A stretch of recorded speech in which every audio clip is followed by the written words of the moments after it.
మా అబ్బాయికి ఆపరేషన్ జరిగింది, హార్ట్ ఆపరేషన్ 2021లో హార్ట్ ఆపరేషన్ జరిగింది. హార్ట్ ఆపరేషన్ జరిగినప్పుడు పెద్ద స్టెంట్ కూడా వేశారు. ఆ రోజు వేసినప్పుడు డాక్టర్ సలహా ఏం చెప్పారంటే 130-140 రేటు పల్స్ రేట్ కన్నా మించకుండా నీ ఆరోగ్యం కాపాడుకోవాలా, లేకపోతే ప్రాణాపాయం ఉంటుందని చెప్పి ఆ రోజు డాక్టర్ సలహా ఇచ్చారు. దాని ప్రకారంగా మెయింటైన్ చేసుకుంటూ ఎప్పటికైనా 110-120 ఇస్తే ట్రీట్మెంట్ చేయాలంటే 110-120 పల్స్ రేట్ వచ్చినప్పుడే మా అబ్బాయి సుస్థ అయిపోతుంది. దాని ప్రకారంగా ఆరోగ్యం మెయింటైన్ చేసుకుని పోతాడు. ఆ రోజు కూడా పల్స్ రేట్ చెక్ చేసి 97 ఉన్నది. ఎవరైనా డ్రగ్స్ కింద తీసుకుంటే మినిమం 150 నుంచి 200 పల్స్ రేట్ పోతాయి. అంటే ప్రాణాపాయం ఉందని తెలిసి కూడా డ్రగ్స్ తీసుకుంటారని నేను అందరినీ ప్రశ్నిస్తున్నాను. ఇంకొక విషయం, బ్లడ్ తీసుకోకుండా బ్లడ్ పాజిటివ్ ఏ రకంగా వస్తుంది? బ్లడ్డే తీసుకోకుండా పాజిటివ్ ఏ రకంగా వస్తుంది? బ్లడ్ వాళ్ళు చెప్పిన మాట ప్రకారం బ్లడ్ తీసుకున్నామన్నా బ్లడ్ రిపోర్ట్ అవ్వాలంటే మినిమం 48 అవర్స్ పడుతుంది.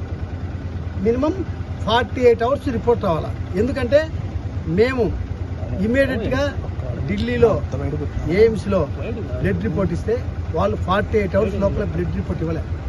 ఆ బ్లడ్ రిపోర్ట్లు కూడా నెగిటివ్ వచ్చింది. అంటే ఇవన్నీ ఆ తర్వాత యూరిన్ శాంపిల్స్ మొదటిసారి తీసుకున్నప్పుడు 5 నుంచి 10 నిమిషాల లోపల రిజల్ట్ చెప్పారు. రెండోసారి యూరిన్ శాంపిల్ తీసుకున్నప్పుడు 5 గంటల నుంచి తీసుకొని 10 గంటల లోపల చెప్పారు. అంటే 5 గంటలు దానికి అవసరమా?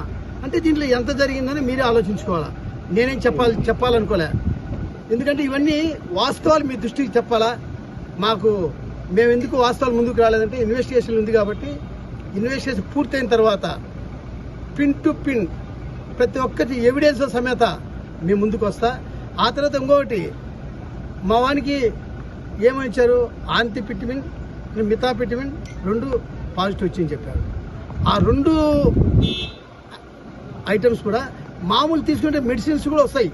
ఇప్పుడు మనం హార్ట్ సంబంధించిన మెడిసిన్స్ కానీ, షుగర్ సంబంధించిన మెడిసిన్స్ కానీ, ఆ తర్వాత any medicines tension, high tension ఉన్న మెడిసిన్ తీసుకున్నా కూడా ఆ డ్రగ్స్లో అది వస్తుందని చెప్పి క్లియర్గా ఆక్స్ఫర్డ్ ఇన్వెస్టిగేషన్ చేసే దాంట్లో కూడా ఉంది. ఆ కాగితం కూడా నాకానే ఉంది. అది కూడా ఎందుకంటే ఇవన్నీ రేపు ఇన్వెస్టిగేషన్ పూర్తయిన తర్వాత ఈ వాస్తవాలు క్లియర్గా నేను కాదు మా అబ్బాయే ప్రెస్ ముందుకు వచ్చి పిన్ టు పాయింట్ ఎవిడెన్స్తో సమేత చూపిస్తాం. ఒకటి చెప్తున్నా, 100% మా వాడు తప్పు చేయలేదు, డ్రగ్స్ అలవాటు లేనే లేదు.